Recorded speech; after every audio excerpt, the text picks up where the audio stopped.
Hello students, আমি Namita ma'am জ্ঞান জ্যোতি coaching সেন্টারের পক্ষ থেকে তোমাদের সকলকে জানাই আরো একবার স্বাগত।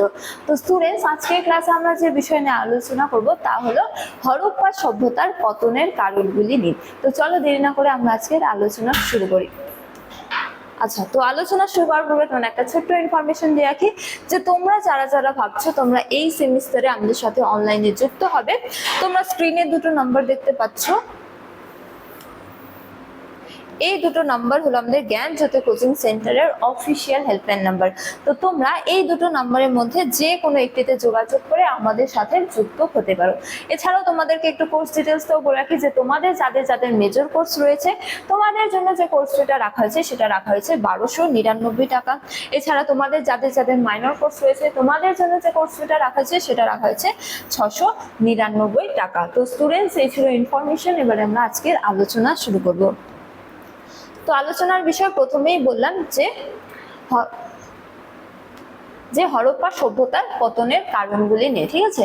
তো এই ক্ষেত্রে বলা যায় যে হরপ্পা সভ্যতার পতনের পেছনে কোনো একটি নির্দিষ্ট কারণ দায়ী ছিল না, এর পেছনে কিন্তু একাধিক কারণ পরিলক্ষিত হয়, ঠিক আছে। তো এই কারণগুলিকে মূলত তিনটি শ্রেণীতে ভাগ করে আলোচনা করা যায়। যেমন প্রথম কারণ কি? প্রাকৃতিক কারণ। এই প্রাকৃতিক কারণের মধ্যে আবার বিভিন্ন কারণ রয়েছে, যেমন জলবায়ুর পরিবর্তন, বন্যা, নদী পথের পরিবর্তন, ভূমিকম্প ইত্যাদি। এই সমস্ত প্রাকৃতিক কারণগুলি দায়ী ছিল। এর পাশাপাশি অভ্যন্তরীণ অবক্ষয়, ঠিক আছে, দ্বিতীয় শ্রেণী বিভাগ, যেখানে নাগরিক জীবনের পতন, ঠিক আছে, এছাড়া রক্ষণশীল মানসিকতা কি ছিল, দায়ী ছিল এই সভ্যতার পতনের জন্য। এছাড়া তৃতীয় নম্বরে কি রয়েছে? অন্যান্য কারণ, যেমন অনগ্রসর সংস্কৃতির বিকাশ এবং কি বহিরাগত আক্রমণ, ঠিক আছে। তো এবারে আমরা একে একে এই কারণগুলি নিয়ে আলোচনা করব, বিভিন্ন কারণগুলি নিয়ে আলোচনা করব।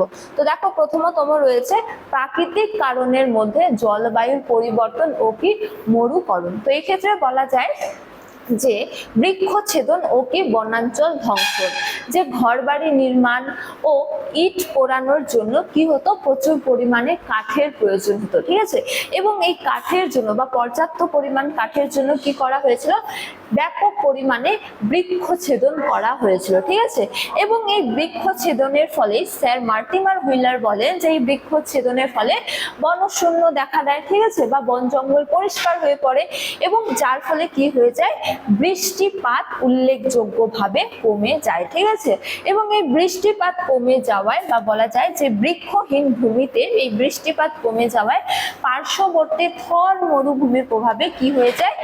এক সময় যে হরপ্পা সভ্যতা উর্বর মাটি সম্পন্ন ছিল সেই হরপ্পা সভ্যতায় শুষ্কতা বৃদ্ধি পায়, ঠিক আছে, এবং ভূগর্ভস্থ লবণ উপরে উঠে আসে, ঠিক আছে। তো এক সময় যে হরপ্পা সভ্যতা উর্বর ছিল তা কিন্তু আর উর্বর থাকে না, সেই হরপ্পা সভ্যতার মাটিতে শুষ্কতার পরিমাণ কিন্তু বেড়ে যায়। তো উর্বর জমির ঊষর মরুভূমিতে পরিণত হলে কৃষি ভিত্তিক অর্থনৈতিক যে ভিত্তি ছিল হরপ্পা সভ্যতার তা দুর্বল হয়ে পড়েছিল। সুতরাং জলবায়ুর পরিবর্তন স্বাভাবিকভাবে কি করেছিল? কৃষি ভিত্তিক অর্থনৈতিকে দুর্বল করেছিল, এবং জলবায়ুগত এই পরিবর্তন ছিল হরপ্পা সভ্যতার পতনের জন্য অন্যতম প্রধান কারণ, ঠিক আছে, বিশেষত বৃক্ষচ্ছেদন। এবারে আমরা আলোচনা করব সিন্ধু নদের গতিপথ পরিবর্তন বা নদীপথ পরিবর্তন। তো এই ক্ষেত্রে বলা যায় যে গতিপথ পরিবর্তন ও কি বাণিজ্য হ্রাস। তো সিন্ধু নদ, শতদ্রু এবং কি যমুনা তাদের মূল যে গতিপথ ছিল সেই গতিপথ পরিবর্তন করে ফেলে, ঠিক আছে, এবং হরপ্পার নগরগুলির পতন অনিবার্য করে তোলে, ঠিক আছে। তো নদী দূরে সরে যাওয়ায় মহেঞ্জোদারো তার গুরুত্বপূর্ণ নদী বন্দরের মর্যাদা হারায় এবং কি নদী ভিত্তিক বাণিজ্যও ভেঙে পড়ে। তো এক সময় যে পথ দিয়ে নদী অতিবাহিত হতো, বিশেষত এই সিন্ধু নদী ছিল কি প্রধান নদী। তো এই নদীগুলির গতিপথ পরিবর্তন করলে হরপ্পা সভ্যতার বিভিন্ন নগরগুলি যে নদী বন্দরের মর্যাদা বহন করত সেই মর্যাদা ক্ষুণ্ণ হয়ে যায়, এবং এই বন্দরের হ্রাসের ফলে কি হয়? বাণিজ্য হ্রাস পায়, এবং বাণিজ্য সরাসরিভাবে আর্থিক অবস্থাকে দুর্বল করে তুলেছিল, ঠিক আছে, যার ফলে এই নদী পথ পরিবর্তন বা বলা যায় যে গতিপথ পরিবর্তন কিন্তু হরপ্পা সভ্যতার পতনের জন্য অন্যতম প্রধান কারণ ছিল, ঠিক আছে, যার ফলে কি বাণিজ্য হ্রাস হয়েছিল। তারপরে জলসেচ বিপর্যয় এসেছিল এবং কি সরস্বতী নদীও শুষ্ক হয়ে পড়েছিল, যে নদীর গতিপথ পরিবর্তনের দরুন সেচ ব্যবস্থায় কিন্তু আমূল পরিবর্তন ঘটে। তো সরস্বতী ও দৃশ্যদ্বতী নদী শুকিয়ে মাটিতে বিলীন হয়ে যায়, ঠিক আছে, এবং প্রয়োজনীয় খালের অভাবে কৃষি উৎপাদন বন্ধ হয় এবং অধিবাসীরা বাধ্য হয়ে নগর কি করে, ত্যাগ করে দেয়। তো এই হরপ্পা সভ্যতার ছিল কি কৃষি ভিত্তিক অর্থনীতি, ঠিক আছে। তো জলসেচের অভাব দেখা দিলে এই কৃষি উৎপাদন কিন্তু বন্ধ হয়ে যায়, যার ফলে তারা বা হরপ্পাবাসীরা এই হরপ্পা সভ্যতা ছেড়ে অন্যত্র কি করে, বসবাস শুরু করে, যার ফলে এই নদীর গতিপথ পরিবর্তন কিন্তু প্রত্যক্ষ এবং পরোক্ষভাবে সিন্ধু সভ্যতার পতনের জন্য দায়ী ছিল। তারপরে দেখো প্রাকৃতিক দুর্যোগ যেমন বন্যা, ভূমিকম্প ও কি খরাও কিন্তু এই সভ্যতার পতনের জন্য দায়ী ছিল। যেমন দেখো বলা হয়েছে ভূমিকম্প তত্ত্বের ক্ষেত্রে যে মহেঞ্জোদারোতে উদ্ধার হওয়া বেশ কিছু কঙ্কালে কি দেখা যায়, আঘাতের চিহ্ন দেখা যায়, ঠিক আছে। তো প্রত্নতত্ত্ববিদরা মনে করেন যে প্রবল ভূমিকম্পে ঘরবাড়ি ধসে পড়ার কারণে এই প্রাণহানি ঘটেছিল, ঠিক আছে।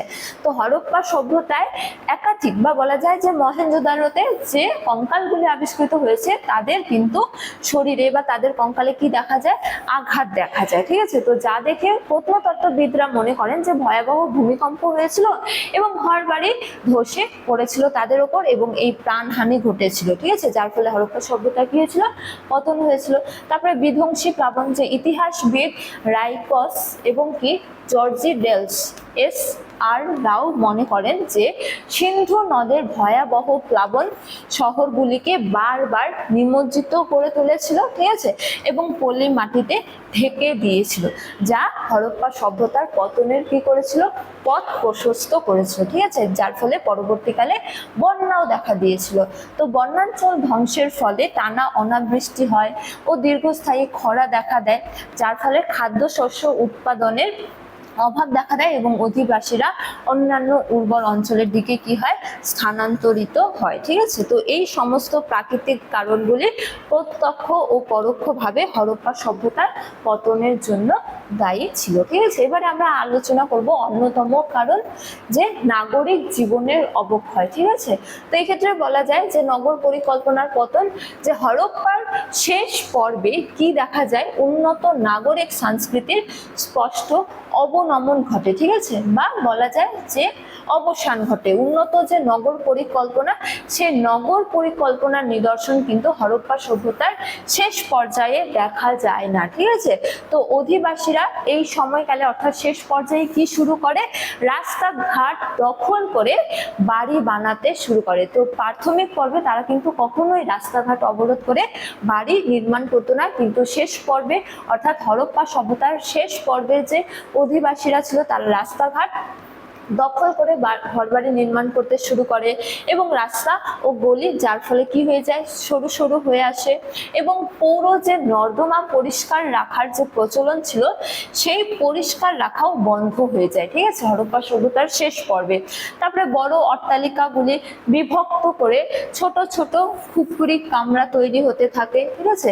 এবং মার্টিমার হুইলারের ভাষায় যে এই সময়ে মহেঞ্জোদারো ছিল তাদের পূর্ববর্তী যুগের নিছক ছায়া মাত্র। যে হরপ্পা সভ্যতা যে এত সুন্দর নগর পরিকল্পনার জন্য বিশেষভাবে জনপ্রিয়, ঠিক আছে।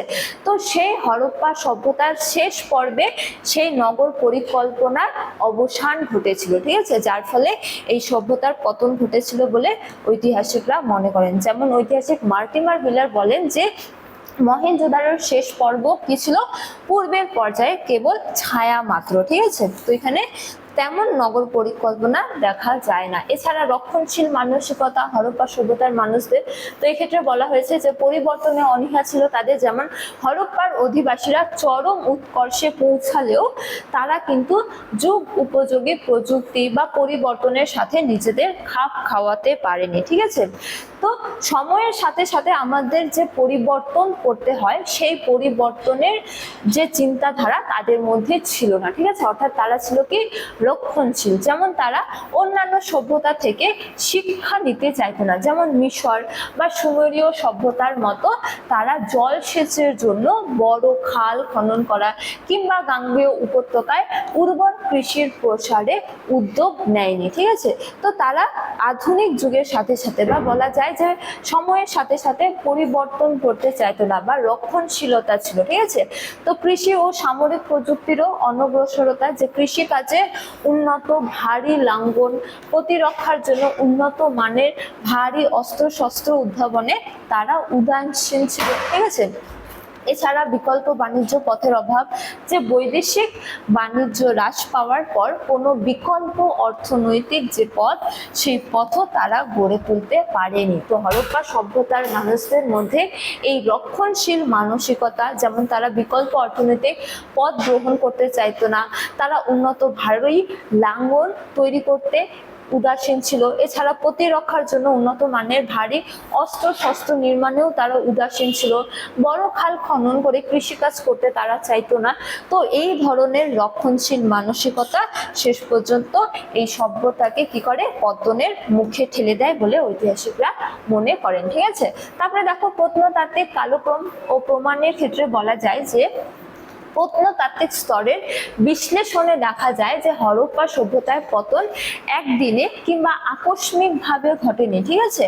তো আনুমানিক 2300 খ্রিস্টপূর্বাব্দে এটি চূড়ান্ত উৎকর্ষে পৌঁছায় এবং 1750 খ্রিস্টপূর্বাব্দের মধ্যেই এই পর্যায়ে পতন ঘটে, ঠিক আছে। অর্থাৎ এই যে হরপ্পা সভ্যতার পতন, তা কিন্তু আকস্মিকভাবে ঘটেনি, দীর্ঘদিন ধরে ধীরে ধীরে এই সভ্যতার কি হয়েছিল, পতন হয়েছিল। তারপরে দেখো বলা হয়েছে যে মৃৎপাত্রের মানের অবনমন ঘটেছিল, ইট তৈরির নিম্নমানের উপকরণ এবং কি কুয়োর ধার ও সিঁড়িতে ছড়ানো কঙ্কালের স্তূপ এই সভ্যতার অন্তিম সংকটের সাক্ষ্য দেয়, ঠিক আছে।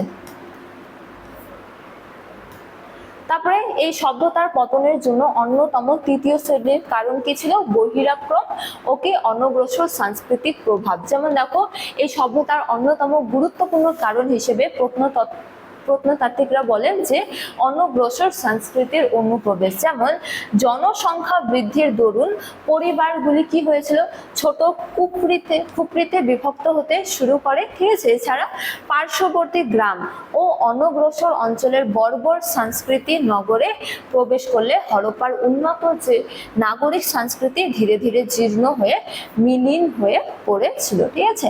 এছাড়া বৈদেশিক আক্রমণ নিয়ে তত্ত্ব, এক্ষেত্রে বলা হয়েছে যে মহেঞ্জোদারোতে রান্নাঘর, গলি, এছাড়া কি কুয়োর ধারে, ঠিক আছে, ইতস্তত বিক্ষিপ্ত ও সৎকারহীন কঙ্কালের স্তূপ পাওয়া গেছে, ঠিক আছে।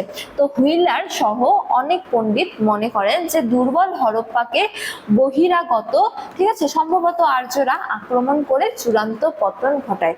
তো হরপ্পা সভ্যতার কি হয়েছে, মহেঞ্জোদারো নানা স্থান থেকে নানা কঙ্কাল বিক্ষিপ্ত আকারে উদ্ধার হয়েছে, ঠিক আছে। তো এই দেখে হুইলার সহ অনেক ঐতিহাসিকরাই বলেন যে সম্ভবত কোনো বহিরাগত শক্তি, বিশেষত হয়তো আর্যরা আক্রমণ করেছিল, যার ফলে হরপ্পা সভ্যতার কি হয়েছিল, মানুষদের প্রাণহানি ঘটেছিল এবং এই সভ্যতার পতন হয়েছিল।